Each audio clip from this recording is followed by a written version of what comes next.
Well, here we are, another Q&A video. As always, thanks so much to everyone who submitted a question. There really was a fantastic lineup this month, and apologies to all those I didn't get a chance to answer this time. So, first of all, David Bishop, 22, asks, will the recent recognition of Palestine by France, Canada and the UK have an impact on the resolution of the conflict, or is it mostly a performative gesture? David, thank you so much for this question, because I think, like so many others, I was really wondering exactly what does this mean? So, if we understand what recognition should mean in international relations, it's about one sovereign state saying to another territory, we recognise your legal authority over that piece of territory. It's a very clear statement of a recognition of nominal equality in international affairs. Now, of course, the reality is that, the United States and Nauru are not equal in so many different ways, politically, militarily, economically, diplomatically. But essentially, when the United States recognised a country like Nauru, and I'm just using that as an example because it is a tiny Pacific microstate, it's saying that it accepts that it has legitimate legal authority over its territory. The question with Palestine, of course, is that you can make that explanation of recognition, that statement of recognition, but what does it mean in real terms? And what actual steps are these countries going to say, to take to give effect to that recognition? So at the moment, one has to conclude that it does look rather like a performative gesture. And I get the sense that, this is exactly why these countries did it. It was, they realised that the war in Gaza is incredibly unpopular amongst their publics. And they felt that they needed to do something. They were faced with the utter intransigence of the Netanyahu government, and so said, right, okay, this is what we're going to do. But what does it really mean now? What will they be doing in order to say, yes, we have joined the vast majority of the rest of the world in recognising Palestinian statehood, and this is what our roadmap is to give this real effect, to make sure that, this Palestinian state that we recognise truly has the full legal control over the territory that it claims and has been recognised as Palestinian territory. So I think that, it really does open up a lot of questions about the next step. So, there are all sorts of things that you can do when you recognise a state, when you recognise its sovereignty. Then you can engage in bilateral relations. So, for example, you can now have Palestinian embassies in these countries. But in terms of what you can do on the ground, there's a whole range of different things. You should be able to say, well, look, we will now sign treaties with Palestine. We will, provide aid to Palestine directly to the authorities. Conceivably, although very, very unlikely, that it means that, you can actually provide Palestinians and the state of Palestine with the tools to protect itself. So, for example, you can provide arms and things like that. Now, nobody's expecting that to happen anytime soon. But it does open up a wealth of possibilities through recognition. But it seems unlikely that any of these are going to be taken, that, Israel will continue to say, well, we are the effective authority over the West Bank, over Gaza, and we will limit aid coming in. So even if the Palestinian government asks the UK, France, Canada, all these other countries, and remembering that, this also includes all the Arab states, for direct assistance, that those countries, are they willing to go up against Israel? And I think that this then creates very real questions about the nature of that sovereignty and how real that sovereignty is, and whether this is, as you just say, merely a performative gesture. I think, like many others, I think that this was exactly just that. It was a symbolic gesture, and let's not play down. I mean, it was an important symbolic gesture that these countries, this shows a real substantive shift in attitudes on the part of Western states that had held for so long. Yes, they agreed in the idea, in principle, with a two-state solution, but they'd always held back from recognising Palestine on the basis that this had to be a negotiated settlement. They've obviously got to the stage where they feel that there can't be a negotiated settlement with the Netanyahu government, and so they're pushing ahead with recognition. But then what does that mean? They're saying, well, we don't believe that Israel has any intention of recognising a Palestinian state. And the reality, as we've seen, Netanyahu has said time and time again, there will not be a two-state solution anymore. That is finished, that is dead. But they're saying, well, no, we still believe in a two-state solution and we believe in the state of Palestine. But it seems very difficult to see what, in actual fact, they're now going to be doing to create the reality of that two-state solution. And so I think, there will be a high degree of cynicism in many countries and about what this step means. Many will welcome it, but many others will be asking, yes, but what now? So Leonardo Moraes, a channel member, asks, following Donald Trump's second visit to the UK, what consequences can we expect from Starmer's use of the royal family for such an unpopular political stunt? On top of that, what happens when these moves by the British Parliament go directly against the interests of Canada or Australia? Does the UK have priority over the King? Leonardo, thanks so much for this question, because I think you touch on two really interesting issues. So on the first point, yes, you're absolutely right. The visit was extremely unpopular.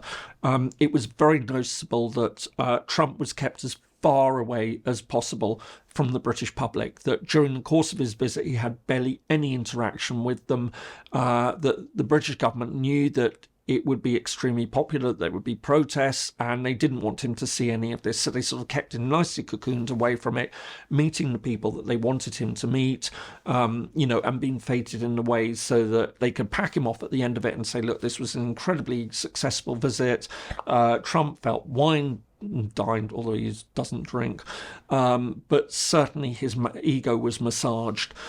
And I think that while people wanted to protest and were really opposed to the visit, I think by and large people knew that this was a pragmatic decision, that the UK needs to keep on the good side of the United States.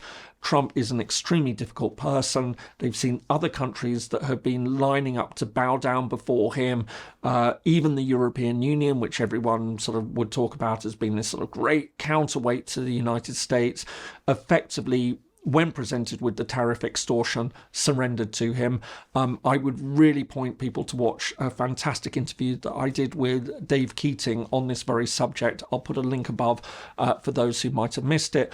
But so I think there was a certain degree of pragmatism in British popular thinking about Trump, even though he is incredibly unpopular. And what's even interesting is that the far-right Reform Party, which is emerging as a major force in British politics, even though Nigel Farage, its leader, has lined up behind Trump, there is strong, polling that suggests that even many of them, that the members of Reform are deeply opposed to Trump. And it's actually very telling that many British political parties now are starting to push against Reform on the basis that it's, there is a good chance it's going to start emulating many of Trump's unpopular policies.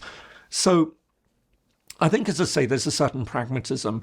And frankly, Starmer's polling ratings for anyone who follows British politics are so low at the moment that I don't think that this is going to sort of have taken it. I mean, this is a very minor issue compared to all the other things that many people are unhappy about his government. But the second question you raise is really interesting because you've raised that all-important issue of the fact that the King, who was so central to this visit, is not just King of the United Kingdom, but also King of Canada, Australia, and other countries. And we've seen the way that earlier this year that Trump would speak so much against Canada and about annexing Canada and all of this. And there was a lot of questions about, Trump visiting the UK, visiting the King, when the King is also King of Canada. And I think that what we have to do is be very clear about the separation of the roles that King Charles has. So yes, King Charles is King of the United Kingdom, but he's also King of Canada, but it's an absolutely separate role. Now, I think people often find this quite difficult to get their heads around because there's a sort of sense that because Canada has the British monarch as their monarch, it can't be independent. But that's actually the wrong way to think about it. King Charles is not the British monarch in Canada. In Canada, he is the Canadian monarch. And they are absolutely separate roles, albeit within a single person. And I know this can be a bit sort of strange to sort of, as I say, sort of for outsiders to get their head around. In fact, and there are large Republican movements. For example, Australia actually had a referendum, but chose to keep the Queen as she, as the monarch was then, the King as it is now. But I think that, it is important to differentiate these roles. And this has been the case for actually over 100 years, or coming up for 100 years. So we have something called the Westminster Statute in 1931, which essentially made countries like Canada and Australia fully independent. Now, it's a complex process, and that it didn't suddenly end on one day. That prior to that, they were independent, or they weren't independent, and they suddenly became independent. It was more of a process. Very interesting, whole different discussion. But essentially, what we can say is that Canada does exist as a very, a wholly independent entity on foreign policy. And we've seen that in certain ways. So, for example, at the start of the Second World War, Canada actually waited a week or so to declare war on Nazi Germany after the United Kingdom had done that, after the King had made his announcement of the war, that Canada waited partly in order to show that it was separate. We also saw it in 1956 with the Suez Crisis, that the United Kingdom teamed up with France and Israel to attack Egypt. The Canadian government was extremely opposed to this. And so you had that strange situation that you had the King, or the Queen, as I should say, it was 1956, the Queen, who in her capacity as monarch of the United Kingdom was, had staged this attack on Egypt, and the Queen as Queen of Canada, a country that stood firmly opposed to this. But what we actually see in those situations, as I say, is this firm separation. And it's very clear that Canada doesn't determine British policy. So the King, when it's considering issues to do with the United Kingdom, will not take advice from the Canadian government on that. Likewise, on Canadian matters, when he is consulted by the Canadian government, will not take advice from the British government on it. If the Canadian and the British government have differences on particular issues, they will communicate directly with each other through, they're both democratic states. This is how they're doing it. They're not sort of one saying, you won't have the United Kingdom saying, well, we want you to do this, and Canada saying, well, we want you to do that. I think both governments would be aware not to put the King into that very difficult position. I'm sure the King had very clear positions on what Trump was saying about Canada. I'm sure it would have been made clear to Trump. And, this is somebody who seems to like, trust, respect the royal family, that this was crossing a boundary. So in that sense, maybe this royal visit, even though there will be those in Canada who say this is absolutely unacceptable, given what Trump had said, that Trump shouldn't be going to visit the King, or the King shouldn't be welcoming him. The decision was taken by the United Kingdom, but I'm sure that the UK also spoke with the Canadian government. And I suspect that actually this decision was in Canada's best interest, that playing up to Trump, massaging his ego, given his liking and respect for the royals, it's been very noticeable that we've seen a lot less talk from Trump about Canada in recent months. And maybe that decision to invite him to the United Kingdom, to visit the royal palaces, to be, as I say, feted by the King, actually all played a role in actually sort of reducing a lot of what, these very, very controversial statements that Trump was making. So I think what I'm trying to say is that role of the king is a very separate role. King in the United Kingdom, king in Canada, they don't cross over. They can, and it's not about the UK shaping policy in Canada or Canada shaping policy in the UK or Australia or any of these places. There will be ways that the governments communicate with each other. But I think in this way, even though it might seem on the surface that King Charles seeing Trump as King of the United Kingdom went against Canada's interest, I actually suspect that this, in its strange way, was actually King Charles seeing Trump as King of Canada and making it clear that, look, this is my realm. Please don't tread on toes. And I think, as I say, there are not many people Trump seems to respect, but I think King Charles is one of those. So I suspect that in a strange sort of way, this might have served Canada's interest rather nicely. Julian Dothawat asks, most countries vest executive power in a single person, typically a president or prime minister. That's putting all your eggs in one basket. If that person is a basket case, there are serious consequences for all. On the other hand, Switzerland vests executive power in 7 equal federal ministers from different political parties and language groups. They have to work together as one body. It works well for Switzerland. Is it something other countries should consider? Julian, thanks so much for this, because I think this is a really, really interesting question, because essentially what we can sort of identify is that there are 3 broad patterns in politics on how you manage question of executive power. So you have the model, for example, the United States, where you have the head of state and the head of government within a single person, a single role. You have many other countries where it's divided. So you will have a head of state which is usually a monarch or a president, and then you will have a prime minister or a chancellor who will manage the day-to-day affairs of the country. And then you have certain countries like Switzerland, which is a very odd system in many ways, where you don't have a single president and prime minister or a single unified presidency. But as you say, you've got a council. So for anyone who's not aware, I mean, Switzerland has this council of 7. And what happens is the chair of that rotates around and each member holds it for a year. And then they effectively are the person who will meet and greet visiting heads of state as the president of Switzerland. But essentially, it's this council that takes decisions.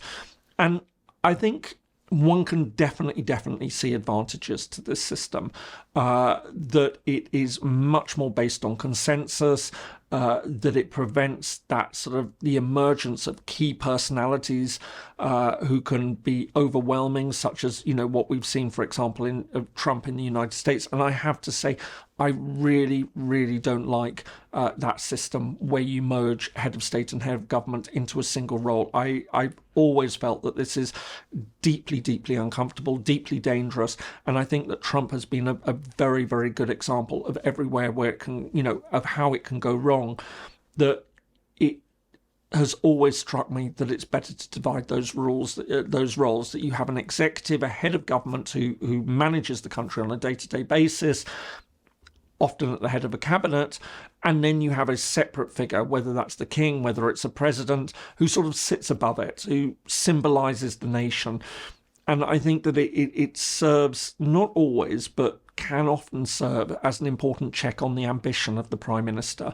The Prime Minister, so for example, in Britain, the Prime Minister is always the Prime Minister, the First Minister of his or her Majesty's government. And I think that this is really, really important to bear in mind, that, no matter how powerful they might feel themselves to be, ultimately, it's not their government, it's the monarch's government. Even though that is purely symbolic and the monarch doesn't exercise any sort of political control, I think there's a good split that exists there. So I really don't like that sort of single system. And there are many countries, frankly, certainly not in Europe, that use that single model. Cyprus is one, and there's a whole history behind that that I won't go into, although anyone who knows me knows this is something I could talk about for a very long time. But it's very telling that the only other sort of mainstream country in the European continent which actually pursues this model, leaving aside sort of Russia, Belarus, is Turkey. And that converted over from a prime ministerial presidential system about 10 years ago, that Recep Tayyip Erdogan had been prime minister, wanted to consolidate power, so created this executive presidency, which is actually very, very unusual in Europe and in many other countries. So I think that, to my mind, yes, this presidential council system could be very beneficial, but I think it does also have its drawbacks. Even though it works very much on consensus, I think that sometimes countries want to have a sense of who is their leader, that they, especially in times of crisis, that, they want that sort of leader to step up. And you could argue, well, that can happen in Switzerland, but it just doesn't feel quite as embedded that, it's sort of like, it's this person who's sitting in the role for a year who's sort of, going to step up and give that reassurance. It might not be the person that the country really needs at that moment. Obviously that's an extreme example, but, I think it does have its shortcomings. But overall, I can definitely see that there are also advantages to it. And I think especially given the choice at the moment between somebody like Trump in the United States and all that he's doing and the extremely autocratic, if not dictatorial direction he's taken, and a council system, I know which one I would take. And I'm sure that most of you probably would, if given that choice, would probably lean in that direction as well. Scotty Gordon 3280 asks, given demographic projections, sub-Saharan Africa will increasingly become a main centre of the global population. How do you see Africa's position on the world stage evolving in the coming decades? Scotty, thank you for this. I think this is a really, really great question because for all sorts of reasons, Africa has been the forgotten continent. I mean, it's huge. It incorporates over 70 countries, and yet it hasn't, by and large, exerted significant strength, influence on the international stage. It's always been seen as the problem economically, socially, politically, diplomatically, security-wise.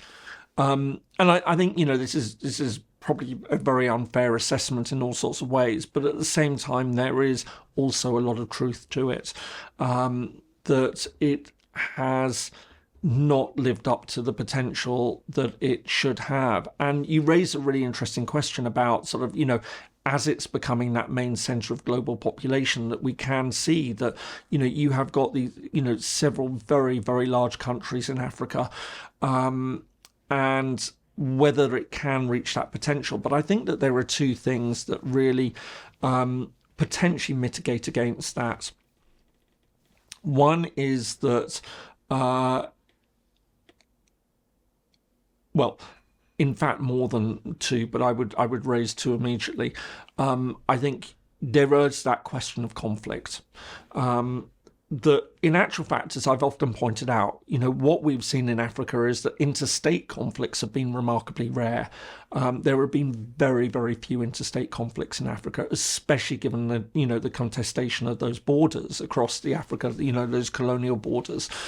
But we have seen a lot of insecurity internally, that we have had many countries where there's insurgencies, where there are military coups, that there are civil wars.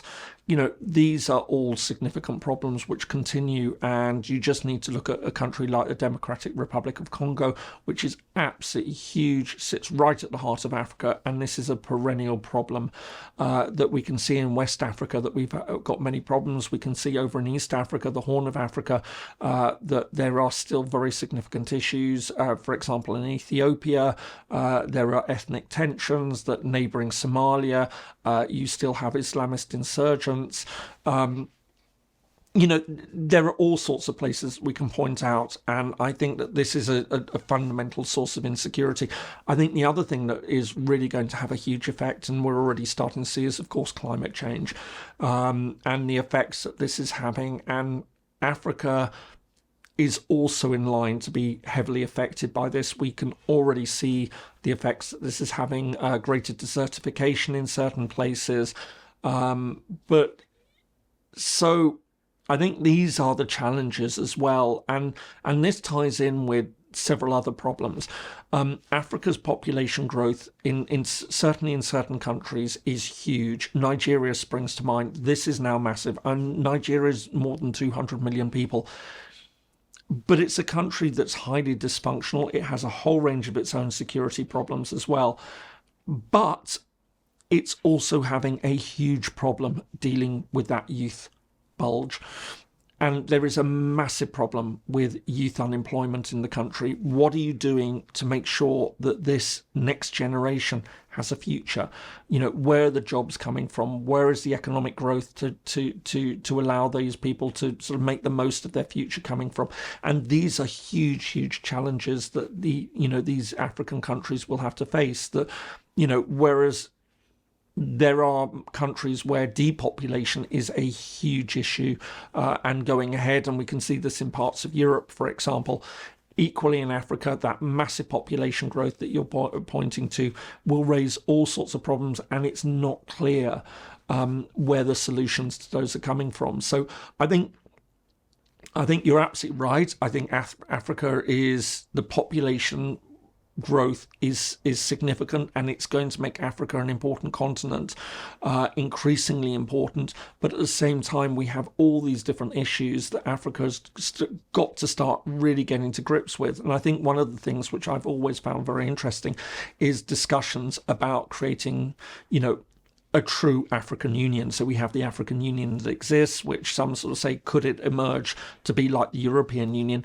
Potentially, yes, but there are so many issues that, for example, the European Union's success is based on good governance and rule of law, the fact that policies implemented in one country will be followed by another.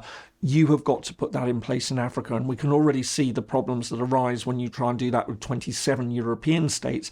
You can imagine doing that with 70 plus African states, and this is a huge continent, much more diverse than people often realize, and trying to make those sort of policies work. But steps can and should be taken towards Africa being able to stand on its feet in that way and integrate more closely.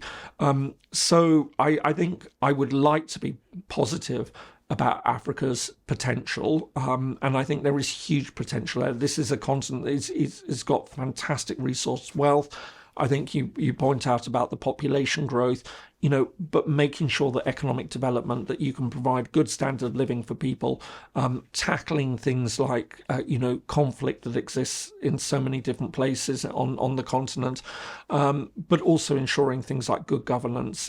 All of these mean that, yes, the potential is there, but making it a reality is going to certainly be tricky, at least from the current vantage point. So Pit6055 asks, what do you think of redrawing borders along perceived linguistic ethnic lines? I fully understand and respect your points on respecting international borders. However, under which circumstances do you think that redrawing borders would be acceptable?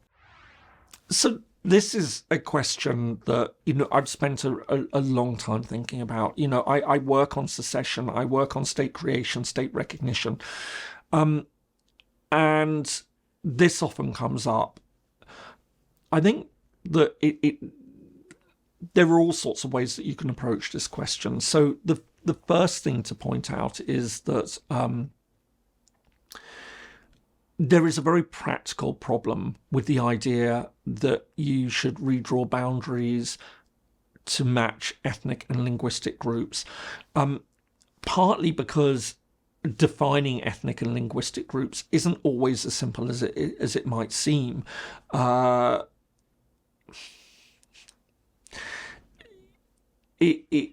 might appear to many that it should be fairly easy. It certainly isn't. And more to the point, there's a practical thing of when you start to say, well, what about redrawing lines on maps to create ethno-national states? People don't live in nice, neat, compartmentalized areas. So you wouldn't say that, everyone in this place belongs to this particular ethnic group. We will sort of make that a state, because what you're going to find is that you may have pockets of that ethnic group or even large other chunks of that ethnic group living somewhere else with another ethnic group living between it. And the problem then you can immediately see is that this then becomes the basis for war, because groups will simply say, well, look, we want to attach our two parts together. There's another group in between us. Well, the simple answer is to go to war, wipe them out, expel them, and then we create that corridor or that link between the two parts. So I think that once you start getting into that argument about having ethnic boundaries or ethno-linguistic boundaries, you can see the very practical consequences that come up. How do you define the groups? And is this not simply just creating an incentive for these groups to commit ethnic cleansing, if not genocide?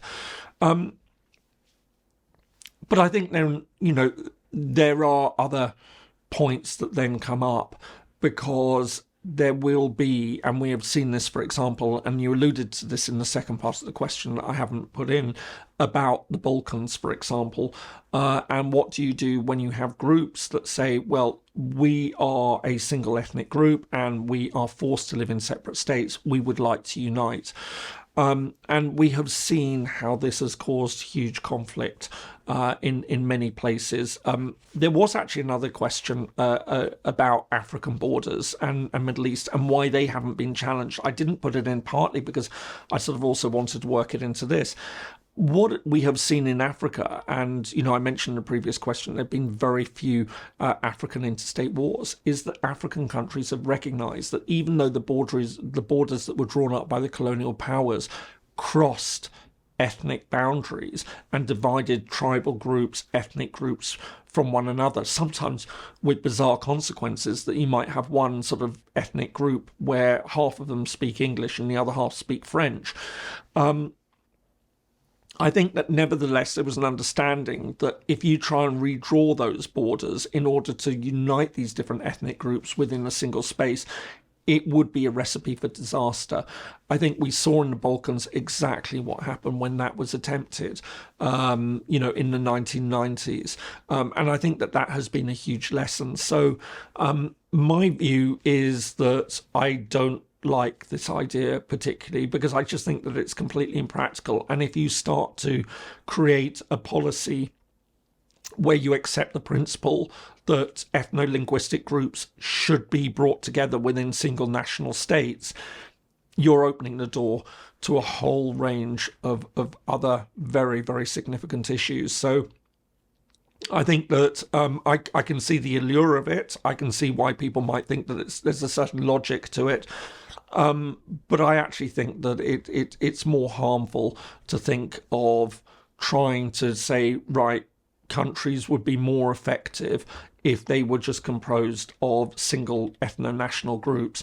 Because, as I say, once you start going down that boundary, then at what point, what happens if subgroups then want to break away? Where do you draw the line? And also, as I say, what do you do? Because maps aren't that simple, that you don't have these groups living in single places. Joseph in PDX, a channel member, asks, Trump's aggressive actions towards Venezuela don't seem to make sense. Trump has shown he admires autocrats like Kim Jong-un, Putin and Xi. Why the animosity towards Maduro? Yeah, I mean, you're right that Trump does seem to admire autocrats, and you would think that he would admire Maduro. And I was sort of trying to work this out, that, because you can come up with all sorts of different arguments about this. So I started to think, well, many other US leaders would not have liked Maduro because he was very close with Putin, but Trump seems to admire Putin, or well did, and we just don't know where he stands at the moment. I think there's a whole range of interesting elements to this, because I think this really comes down to the question of, if you like, Trump certainly does admire sort of strongmen, leaders.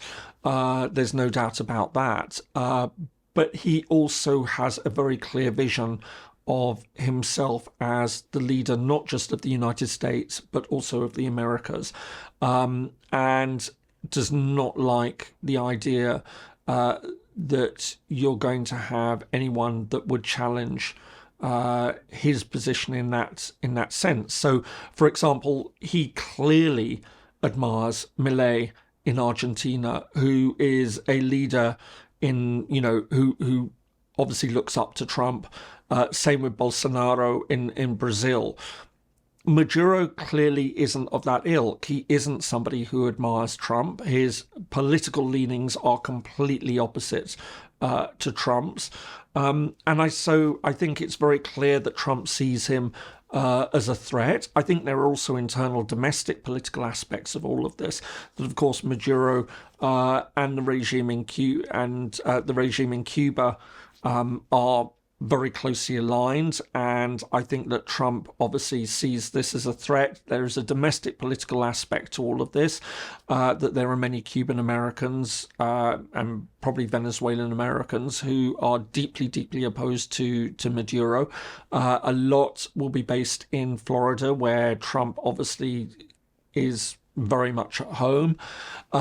So I think all of this probably has a very significant effect on this, because, as I say, on the surface of it, yes, Trump does seem to like autocrats. Maduro's an autocrat. He would like him.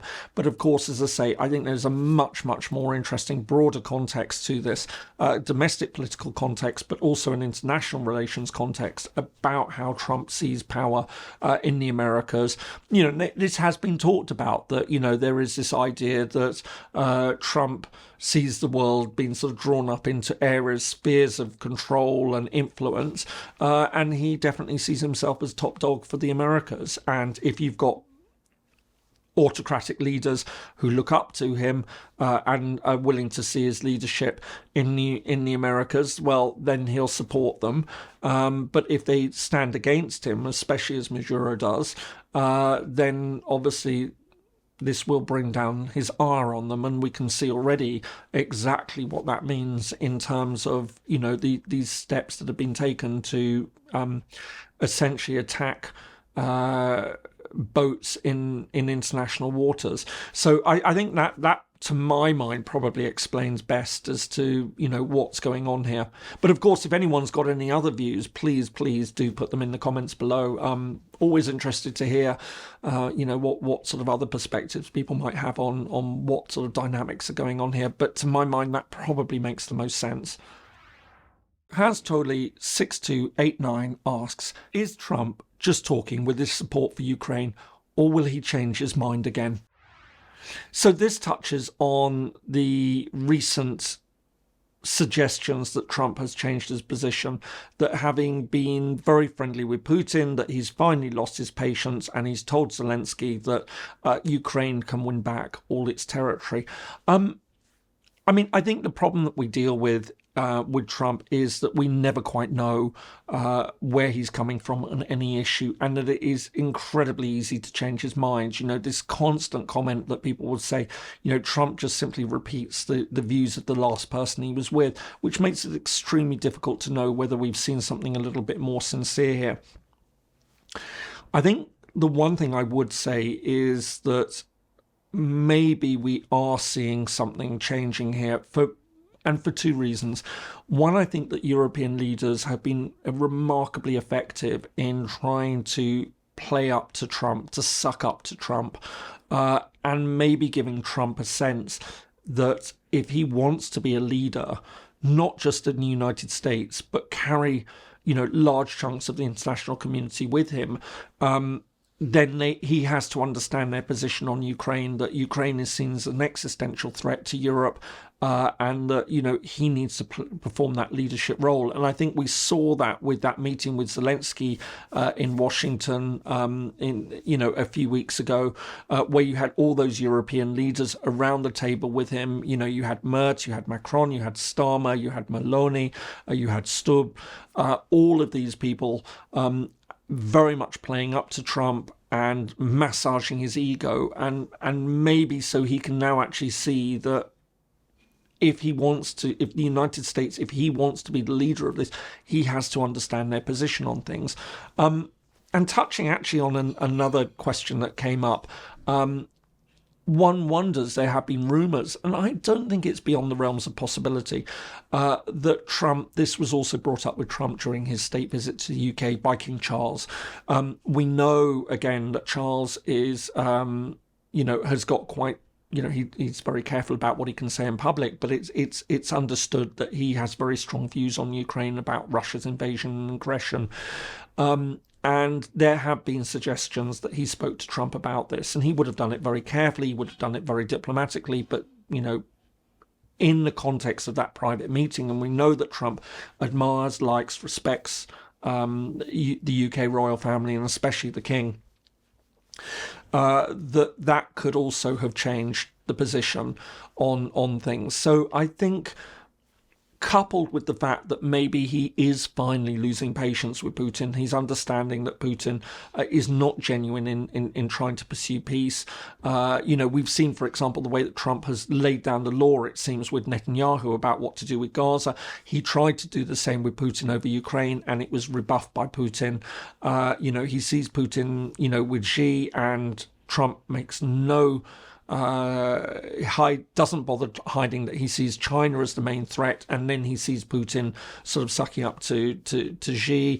The fact that that meeting in Shanghai Cooperation Organization with Modi there as well, and we know that Trump and Modi have had a falling out recently.